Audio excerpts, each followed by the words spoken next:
अस्सलाम वालेकुम। आज इस वीडियो में बताऊंगा कि वर्क परमिट या जो फुल टाइम है, चाहे स्टूडेंट्स हैं, जब उनको समर आता है या जो कोई बंदा फुल टाइम में काम करता है तो वो कितने पैसे मंथली बना लेता है, यानी कितने पाउंड्स मंथली वो बना सकता है। मिनिमम और मैक्सिमम रेंज की बात करेंगे। जो स्टूडेंट्स हैं उनको भी मैं बता दूं कि फुल टाइम वर्क अलाउ होता है। अगर आपका कोर्स फॉर एग्जांपल जनवरी के 25 को शुरू हो रहा है और आप जनवरी के शुरू में आ गए तो जो पहले के 20 दिन आप फुल टाइम वर्क कर सकते हैं। यानी जब भी आप यूनिवर्सिटी में एडमिशन लेते हैं तो यूनिवर्सिटी आपको ये बताती है, या जो भी VFS का जो भी आपका वीज़ा लगा था उसके ऊपर लिखा होता है कि टर्म टाइम के अंदर आप काम 20 आवर्स अ वीक कर सकते हैं, लेकिन आपका जो टर्म टाइम के बगैर होता है ना, उसके अंदर आप फुल टाइम काम कर सकते हैं।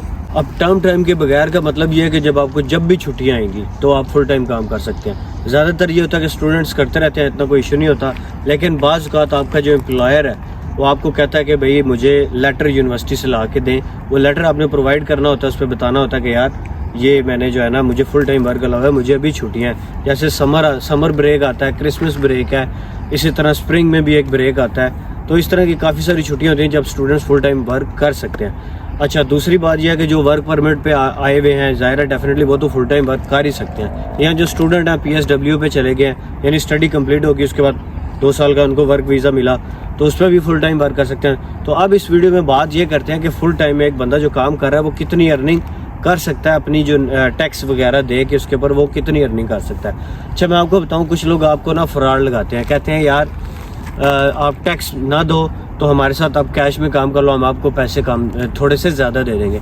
उनके साथ बिल्कुल काम नहीं करना, वो सब फ्रॉडी है। ठीक है, आपने टैक्स वाली इनकम देनी है प्रॉपर, गवर्नमेंट जिस तरह कहती है उनके साथ काम करते हैं। आपको गवर्नमेंट हॉलीडे पे भी देती है, यानी 1 साल में 1 महीने की आपको पेड हॉलीडे मिलती है। यानी 1 महीना घर चले जाए, पाकिस्तान चले जाएँ या ना भी जाएँ, यहीं पे आपको वो सैलरी 1 महीने की एक्स्ट्रा मिलती है। उसके बाद ये होता है कि जो गवर्नमेंट के कागज़ों में भी आप अच्छे रहते हैं, और जो आपको कैश में दे रहे हैं वो वैसे ही आपको सैलरी काफ़ी कम देते हैं। वो आपको बस थोड़ा सा माइंड गेम करते हैं। अच्छा, अब कमाई कितनी होती है? कोई भी बंदा, फॉर एग्जांपल मैं आपको बता रहा हूँ, 9.5 रेट है 1 घंटे का, यानी 1 घंटे का 9.5 रेट है। अगर मिनिमम ये है, यानी गवर्नमेंट जो कहती है कि 9.5 मिनिमम रेट है, जो आपने किसी भी मजदूरी कर रहा है, सिक्योरिटी कर रहा है, कहीं मैकडोनल्ड में जॉब कर रहा है, कहीं भी कर रहा है, मतलब उसका मिनिमम जो रेट है, फैक्ट्री में भी काम कर रहा है उसका यही है।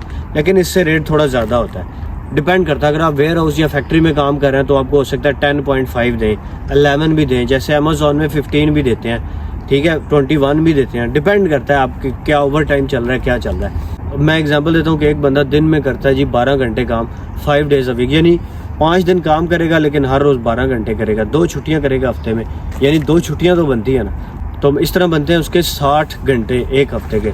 60 मल्टीप्लाई में 4 कर लें तो 240 उसके बन गए आवर्स। तो 240 को मल्टीप्लाई कर दें 9.5 मिनिमम वेज में बता रहा हूँ, तो ये बनती है 2280। इसमें से तकरीबन आपका नेशनल इंश्योरेंस और टैक्स काट के तकरीबन 1800 पाउंड 1800 पाउंड एक बंदा जो है मजदूर जो सबसे कम काम कर रहा है, मतलब 5 डेज अ वीक तो डेफिनेटली बनता ही। अब इतना तो करना चाहिए आपको, अगर इससे कम करेंगे तो इससे भी कम बन जाएगी। मतलब 1800 जो है ना मिनिमम एक बंदा, मैंने आपको बता दिया कि फुल टाइम काम करने वाला अर्न कर सकता है। अब ये डिपेंड करता है, कुछ लोग ऐसे भी हैं वो कहते हैं नहीं यार हम जो है ना काम करेंगे 60 से भी ज़्यादा आवर्स काम कर लेंगे, सैटरडे को भी काम कर लेते हैं। वो डिपेंड करता है, फिर वो डिपेंड करता है उनकी सैलरी कितनी बन रही है। ठीक है, कुछ लोग जो कोरियर जॉब करते हैं, जिस तरह डिलीवरी की जॉब करते हैं, उसमें 10 पर आवर बनते हैं। कुछ लोग ऐसे हैं जो अमेजोन फ्लक्स के साथ काम कर रहे हैं, DHL डिलीवरी का काम कर रहे हैं, उनके तकरीबन 150 पाउंड 200 पाउंड बनते हैं एक दिन के, क्योंकि मेरी काफ़ी ड्राइवर से बात हुई थी। फिर डिपेंड करता है कौन सा टेक्निकल काम कर रहे हैं आप। मतलब मैं ये तो बता रहा हूँ कि मिनिमम सबसे कम मैंने आपको बताया कि 1800 पाउंड मिनिमम बनेंगे उस बंदे के जो फुल टाइम काम कर रहा है। अब खर्चा कितना होगा डिपेंड करता है किस सिटी में रह रहे हैं, कितना रेंट है, सिटी वाइज खर्चा फ़र्क है। लेकिन ये जो सैलरी का मैंने रेट आपको बता दिया ना, यह हर सिटी में तकरीबन सेम है, कोई इसमें इतना 19-20 का फ़र्क हो सकता है, लेकिन ज़्यादातर जो है ना वो, चाहे आप लंदन में रह रहे हैं, चाहे आप लंदन की जो मिनिमम वेज है वो भी यही है।